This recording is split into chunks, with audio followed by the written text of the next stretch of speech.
Hello everyone, and welcome to another WolfCast episode. And today we have someone who I'm really excited to have, Josh Elizetxe, Josh Snow. When I met you, you were just Josh Elizetxe, I think. That's right. So I allow myself to call you Josh Elizetxe also. Absolutely. Yeah, dude, I'm gonna give you like 30 seconds to introduce yourself. Sure. Well, thanks for having me on, brother. Appreciate it. And I started at 13 years old building websites. My family didn't have a lot of money, and I didn't know what I was doing. I just was at the public library and learned how to make websites. Once I learned how to make websites at the library, I was able to start making websites for other people and charge them starting, a few $100 for a website to a few thousand to, by the time I sold the company, up to $500,000 for a web design project. So that was from 13 years old till about 22 years old. I was building that. I didn't know it in the beginning. I didn't know what I was doing, but it became an agency that allowed me to manage hundreds of millions of dollars of our clients' money on Google Display Network, Google Search. And then I made my first million at 17 through affiliate marketing, actually. And so I started to use the skill sets I was learning, SEO, web design, etc., for my own offers as an affiliate.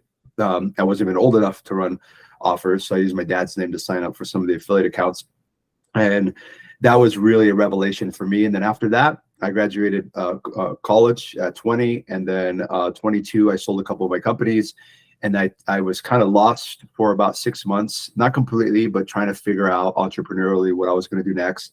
And I was investing and doing different stuff, but I needed something big that I could, really hold myself to for potentially a long time. And that became Snow. And Snow, while I was going through oral surgery, I had braces twice in my life. I've been whitening my teeth since I was 13. So as a consumer, I knew a lot about the space. Started to work with my dentist and my oral surgeon that were local with me, and said, hey, I want to create a teeth whitening company, a toothbrush company, an oral care company, but I want to start with teeth whitening. And they said, that's a great place to start. Here's what I would recommend.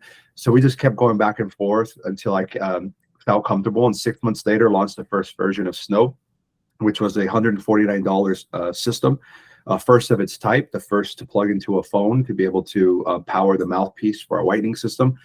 That product that nobody thought would sell even more than 1,000 units has sold close to 2 million units in over 100 countries around the world.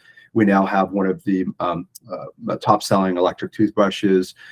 We have white strips, toothpaste, etc. So what you would imagine from a legacy, top brand like Crest and Colgate, imagine it's a different version through Snow of what that looks like. So that's where Snow is today. I bootstrapped it to $100 million, and we built it now to millions of followers all around the world.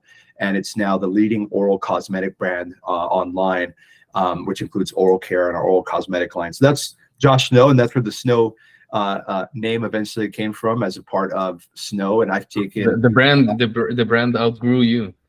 The brand, that's right. Well, very quickly, the brand outgrew me, and it became more powerful to attach myself to my own brand than to attach my brand to myself. Yeah. Nobody buys Snow because of me.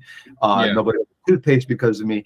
I'm not the face of the brand, but it outgrew me, and I've taken $0 off the table since I started the brand. As a founder, $0, 7 years, hundreds of millions of dollars in sales, bootstrapped. All this stuff, I'm taking $0 off the table. I've been lucky to sell and do all kinds of other stuff, which we can talk about. But Snow is different, and that's why it absorbed. It became bigger than me very quickly, because it was something I put so much intention into, and it's also probably the most competitive CPG market in the world. There are only a few of us left, so everyone else has been either pushed out, bankrupted, etc. So it's a very difficult one. So I think there's a lot in there, but that's my little synopsis where I started.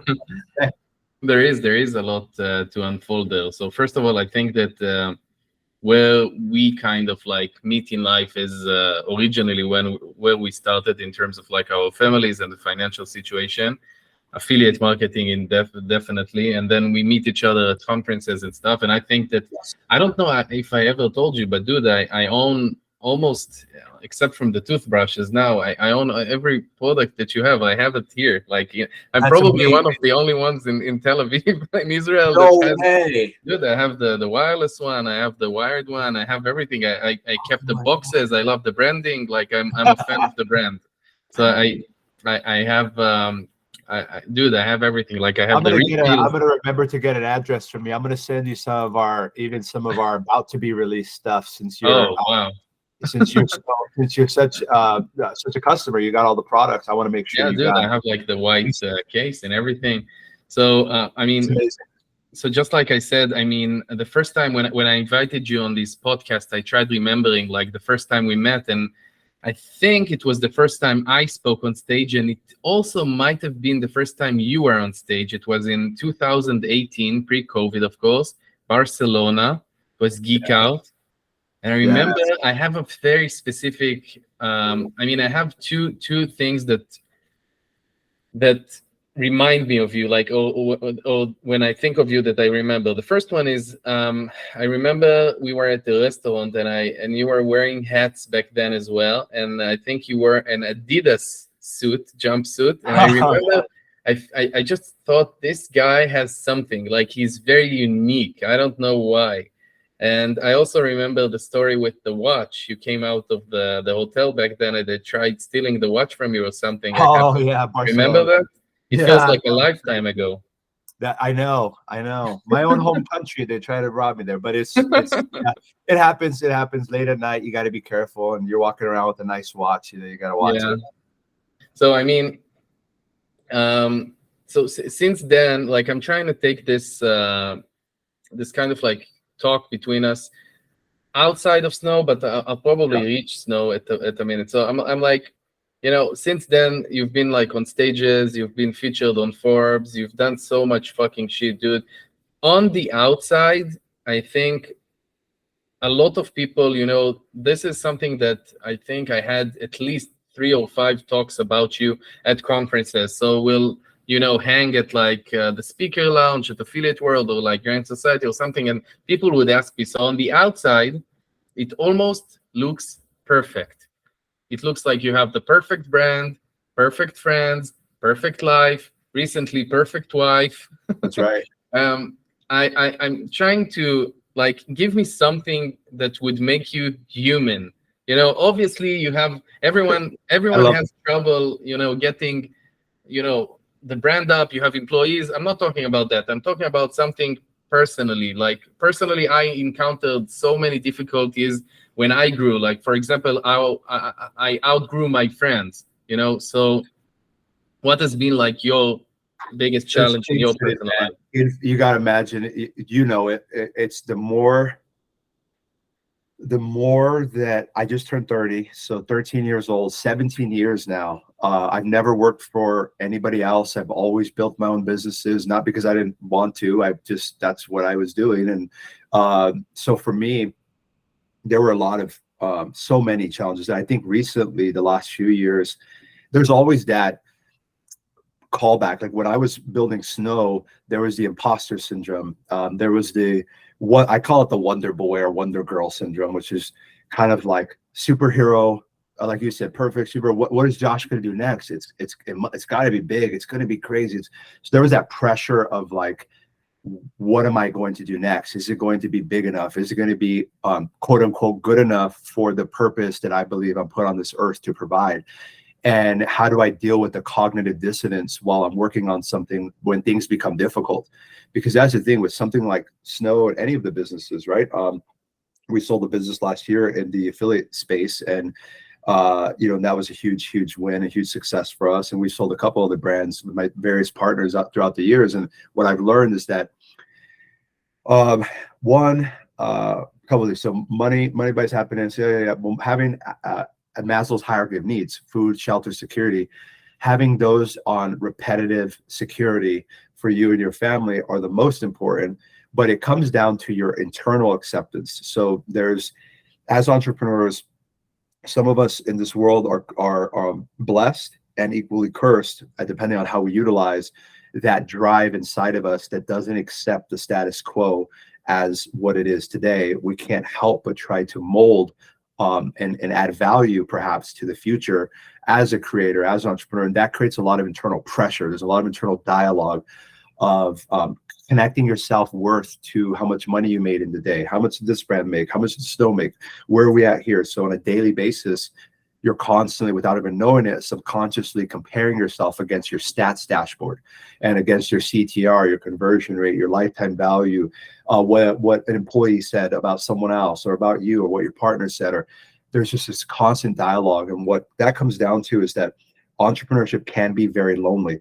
And so, yes, absolutely, you can outgrow your friends. Sometimes you don't even mean to outgrow your friends. It's simply you may still be the same person, but you go around those people and they see you differently. So the optics of how they see you changes the way they interact with you, which changes the way you view your position in that friendship, which challenges you, creates cognitive dissonance. And so there's a lot of times it's not even you that change. Oh, I'm rich now. Clean my shoes. No one does that. Like, but it's more like, I'm more like, hey, let's go out to dinner. Like, I'll cover it. Don't worry about it, guys. Or let's have fun. I want to hang out. But sometimes that creates cognitive dissonance in the other person. Now they go, well, Josh is the same age as me. Why am I not as successful as him? What is going on? Yeah, why? It's a Projection and introspection. Like it stays with them. So they leave that day, and some people aren't comfortable with other people paying for stuff. Some people aren't comfortable with talking about business stuff or things like that. So you find kind of, and money in general is like a taboo. Money's taboo everywhere around the world. Money Why? is taboo. Everywhere I go, it's taboo. I think it's especially with social media nowadays, man. I think before it was so big, even 10 years ago, I could go to affiliate world or somewhere that was more international, and I would say, hey, how much money did you make last month? 320,000. Profit or revenue? Oh, revenue. What was your profit? Yeah. 40, 45K. Oh, that's pretty good. You're looking to boost your profit, boost your revenue, both.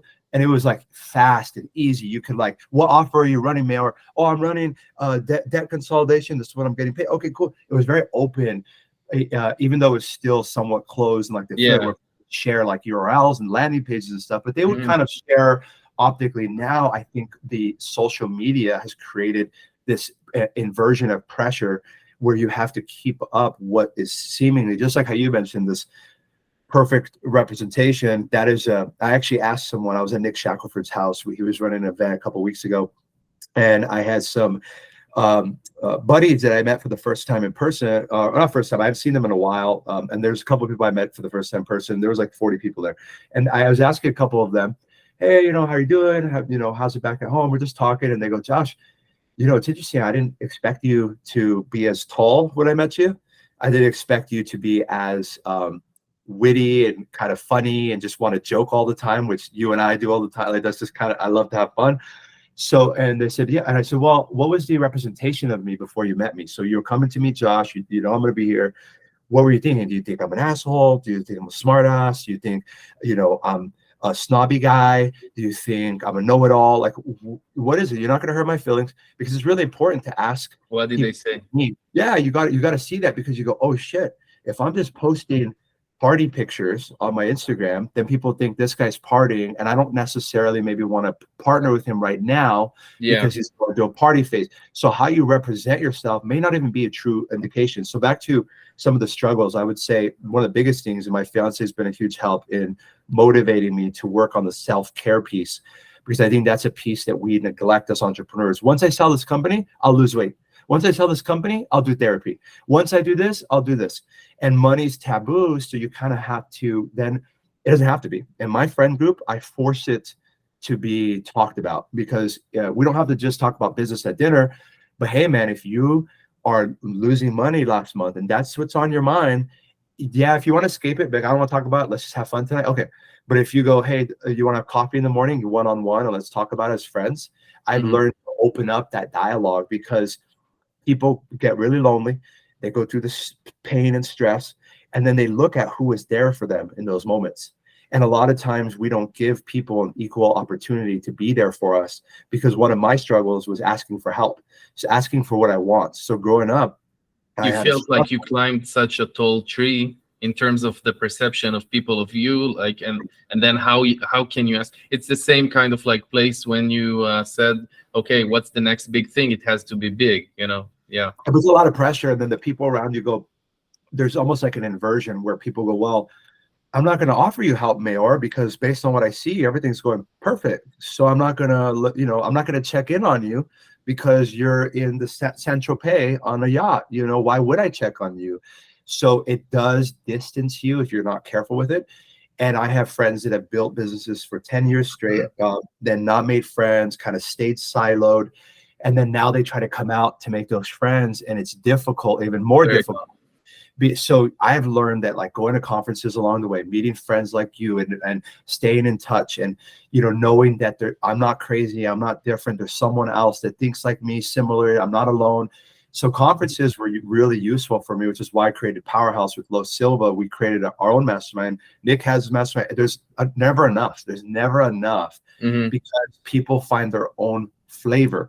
And you have to find your own flavor. And my fiance helped, inspire me to work on myself through therapy, right? So self-therapy. So, a couple $100 you spend on a therapist that doesn't even know you.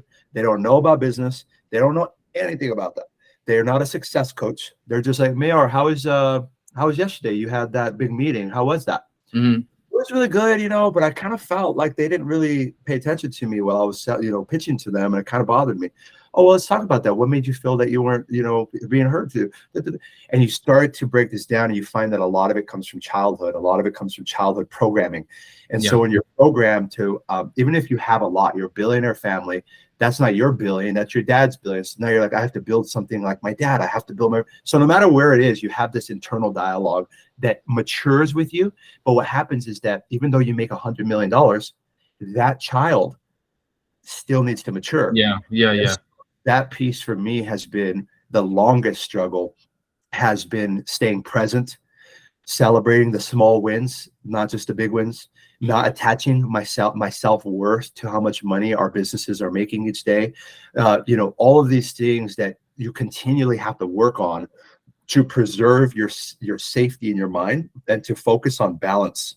Balance could be watching a funny show for 2 hours tonight and just laughing with your friends and stuff. Dude, I feel like mental health is so underrated in this industry.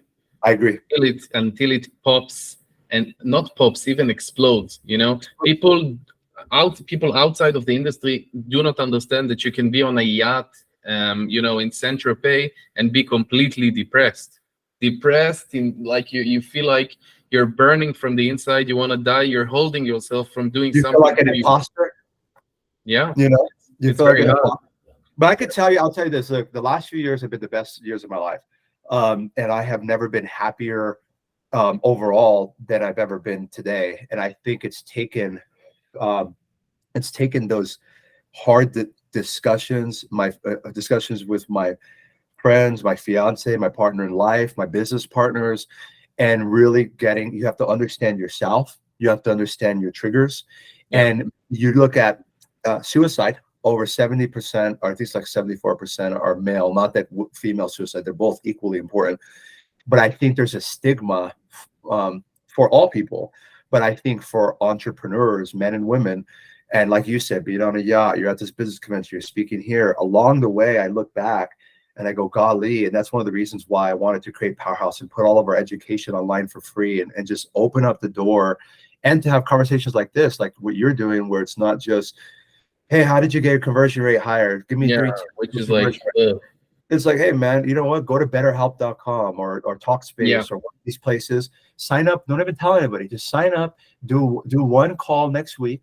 If you don't like the person, just find another one. There are 10,000 people on there, and just find maybe 1 or 2 people that you pay. It's okay. On therapy, $100, $200 a session, once a month, once a week, whatever you need it, whatever you can afford. And that way, that actually, like you said, that goes 50 times further than a lot of the every other part in your life, by the way, not just business. Sauna, working out, that's important. You need to do, yes, but the internal. I don't think that people understand, when they see us on social media, going back to what you said, they see, it's a show, YouTube Shorts, it's an Instagram Reels, they see you on stage, the music is pumping, the energy is there, but they don't know that when you're traveling, it's almost like being on tour. So you're alone a lot of the times. You eat by yourself, so it looks like, oh my God, I'm in this like crazy ass suite in Vegas, and I'm traveling this, and I'm flying private, and And right before that, you're on a phone call and you're talking, you know, there's a lawsuit, there's this. Yes. You're bah, bah, bah. But then you go, well, how do I, you know, some of this stuff I can't even talk about. So I can't even share it with people. And then you don't want to share it with your team members, maybe it's too early because then it's going to scare them. And then there's just all these layers inside of there that there's not I mean, I went to college. There's college about business, but there's not about entrepreneurial endurance. The self-care. So like imagine I'm taking a class on entrepreneurial endurance. What does that mean? Well, it's different things like yoga, meditation. I'm finding what works for me. Like yoga for me is a little harder for me. And meditation's takes a little more time for me, but I'm not going to give up. But I find other things: steam shower, you find other things, taking a nap, giving yourself grace, knowing that everything you want in your life, you're going to have it. If you don't give up and you stay a good person, you over deliver, you stay a man of your word. And you stay around the right circles, you're going to figure it out. You're going to have everything you need. And that's one of the things I wish I could have told myself when I was younger in my journey was, hey, take care of yourself a little bit. And I remember burning myself out on businesses that didn't even make more than $1 million a year. And I was like, but that's a journey, right? And so you look back and you go, you start to question how much of that is necessary in order for me to be where I am today, and how much could have I done without and still be to where I am. And one of the things I'll mention is along my journey, some of us like to make things harder for us. It's a self-sabotage, like a self-sabotage. We like to make the game way harder. So we'll play the video game and we go, check this out. I'm going to play level 20 on extreme difficulty with my eyes closed. And you go, why, bro? Why are you going to do that? Like, why do you need to do that? And it's because this intensity that the entrepreneur seeks, that sometimes we don't get enough, even from our own businesses, that we find it in addictions, we find it in partying, we find it in other outlets sometimes. And I can look at my journey and say, well, I could have done with a little less aggressive partying. I could have done with a little less some areas, right? But you look at it and say, those were areas where I was seeking intensity and kind of finding an outlet in that realm. Maybe I should have joined kickboxing. Maybe I should have joined, maybe I should have been a wrestler. That's what you did. So actually, I wanna talk about that for a second. So I don't think I ever told that to anyone in the industry. Not that I'm ashamed. It just never was brought up. So I've been in therapy since I was in kindergarten. So the kindergartner told my mom that back then they thought that if a kid is painting with a black brush or something, it means something bad. And in between that and now, I think this is my 39th therapist, because we didn't had money back then. So it was like in the public, domain thing. So anyway, the last 2.5 years in therapy, what I learned, I actually asked that specific question: why are we making certain situations hard? And I asked it in like different angles, where in business, but also in relationships. So if I'm dating someone and that girl,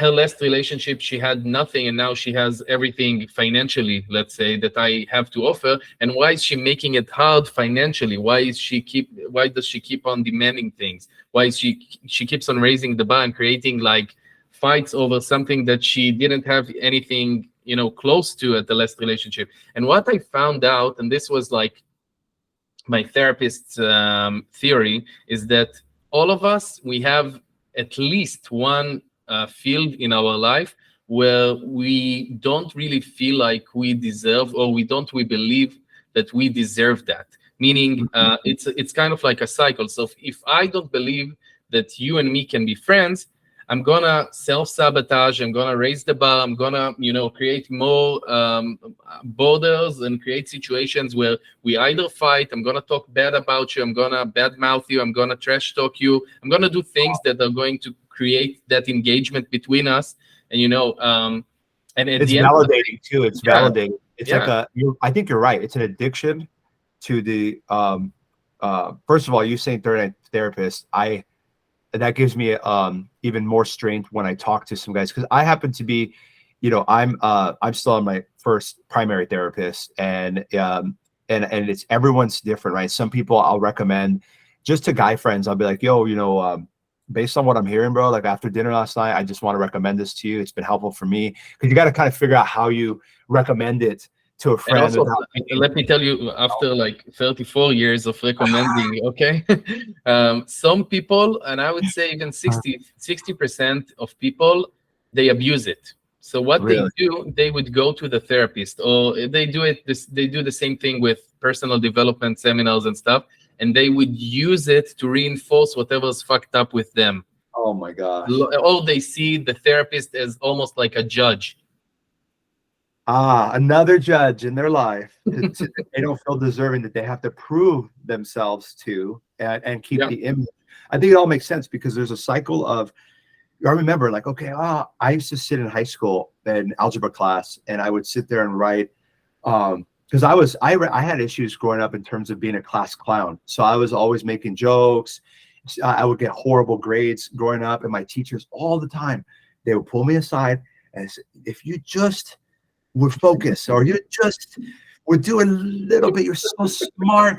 And they would do this, like they're angry, like frustrated with me, and finally, I at 7th or 8th grade, I started to get to high school. No one in my family graduated college, and I said, I got to do something. I got to change this because I'm making people laugh, but really at the end of the day, they're all going to laugh at me because I'm the one that's getting all the bad grades. So to your point, that deserving cycle, that because school was a bit boring for me in the earlier years, I used that energy as a boy, like we all have. Girls, everyone has the energy as a child, and I was punished for that energy growing up until I learned how to harness energy. And to your point, as entrepreneurs, a lot of times we go from, I want to make $1,000 a day. When I was in algebra, I would say, well, $1,000 a month. That was a big goal. $1,000 per month, and I could buy my own underwear, I could buy my own socks, I could stop taking the bus, I can, all these things, save up for a car. That was my goal. And so now when we look at generating hundreds of millions of dollars across our brands, and years before therapy, that's one of the things that prompted me to work on that piece, was why am I making things harder for myself than they need to be? Which is why, and that exact reason, I don't feel deep down inside, there's a childhood version of myself that's still alive today that I'm allowing to live here. And my therapist told me to add to that was some of that's good. So some of that, Josh, was good. So Maor, you having that drive, you having the ability to connect with people, you not being afraid to ask questions, some of those things that maybe you got in trouble for when you were younger, they actually benefited you, but then there's pieces you brought with you still that aren't benefiting you anymore. And I think that's really the conversation I've learned to have was, what are the things that I'm carrying with me today? And every day it's a challenge. And I know that it will become easier in the sense that I build those tools. It only has become easier. But as you recommend those therapists, sometimes people have to try. They'll try one or two and be like, yeah, I tried it, but I don't know, whatever. And they'll say something, or they won't tell the truth. And that's the biggest piece of therapy, right? Is you've got to tell the truth. You're not going to get help if You you're gotta not. tell the truth, but also the so many pieces that need to connect. First of all, I'm gonna say it very bluntly because therapists told me that therapy, any type of therapy, doesn't work for how do I say, low IQ people. If someone isn't smart, it's not going to work. It's in poker they Emotional say, intelligence. not necessarily in Oh, general.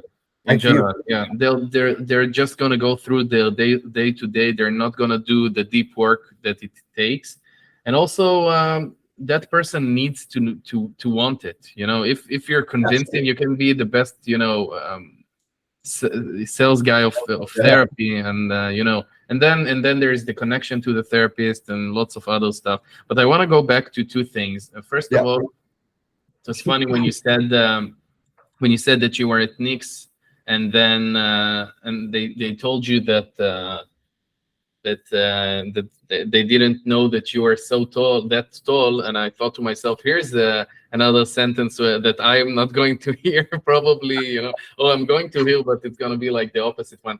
But the second thing is that regarding the money talk, so last January, John Hafter and everyone from Therasio, we flew to Cabo, and we were staying at like separate villas. So our villa was like, I don't think you know Todor Mine from Bulgaria. We had Dave from DFO. We had a bunch of other Amazon guys because it's Therasio. And we started like, we were all in the living room.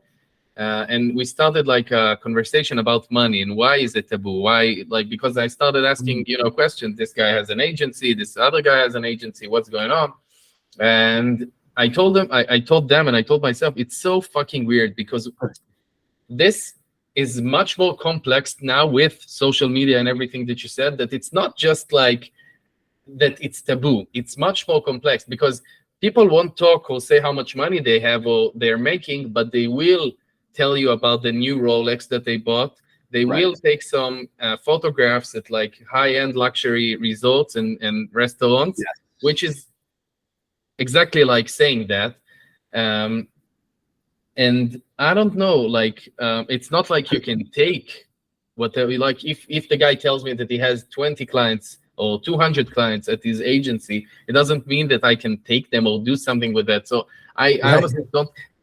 And if we're talking Bitcoin, all of a sudden it doesn't have a problem showing me his wallet. So what's the difference between USD and Bitcoin, So it's I think honestly, it's disconnected from their identity. So I think when you look at let's say I'm a male model, I'm not, but let's say if I was a male model, let's say I'm a male model and I'm very fixated on my body and I'm constantly validated based on that identity trigger. So if you grow up and you're not this best looking guy on earth, I'm not the best looking guy on earth. So if you're not the best looking guy on earth, you have to evolve, you have to adapt.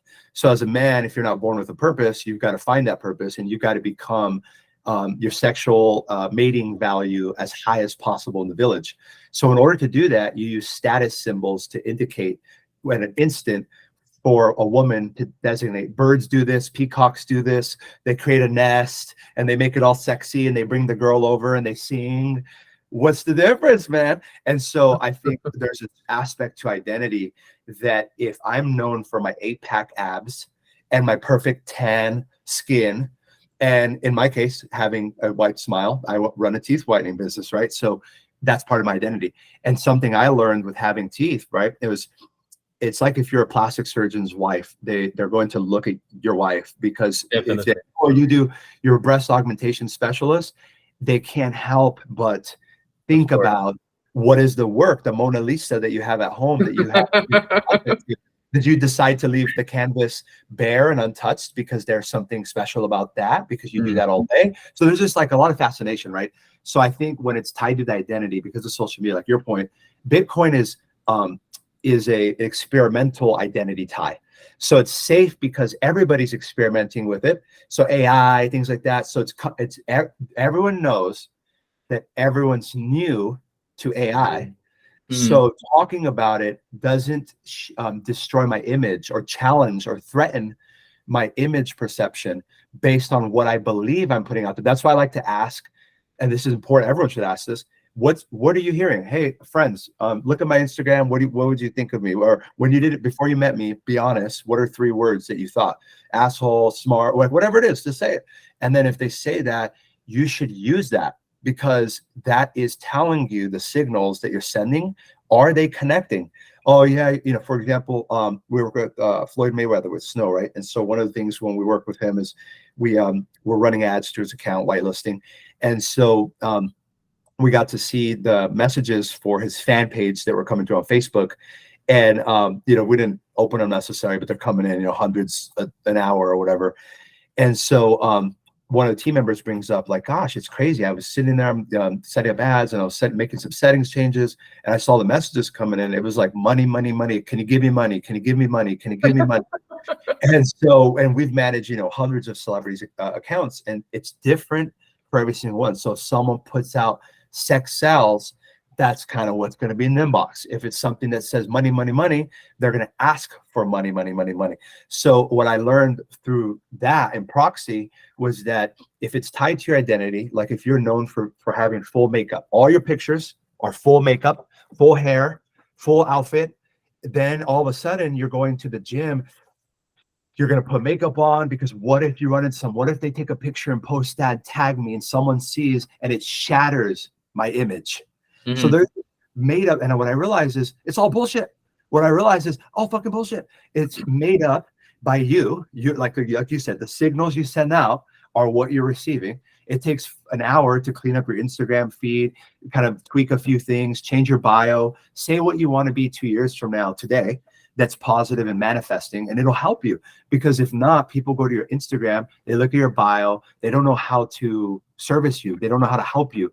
And so I think that's what it is when it's tied to identity, like money. Once it's put on Instagram, they go, oh, well, Maor has a Ferrari. Well, he can't be having any business problems.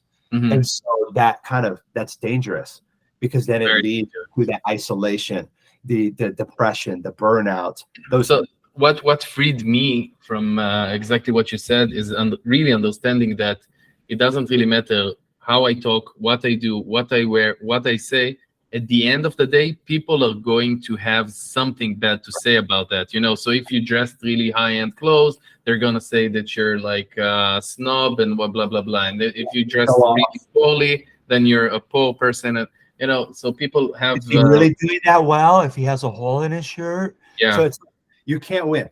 You can't win. The only way you can win is with yourself. If you win with yourself and you say, okay, is this the representation that I want to put out there? Like, for example, we got a lot of requests. Me and Charlie had multiple requests from the TV networks to do some of these dating, like marriage shows, like there's different types of stuff. But I said that's dangerous because you don't control the narrative. They're obviously looking to sell views and things like that. So what if I have a bad day and I'm mic'd up and I come home and I'm like, this freaking sucks, and I'm just like negative, and then that becomes the whole episode. Now millions of people watch that. They follow me on Instagram and go, wait, he's that person from that.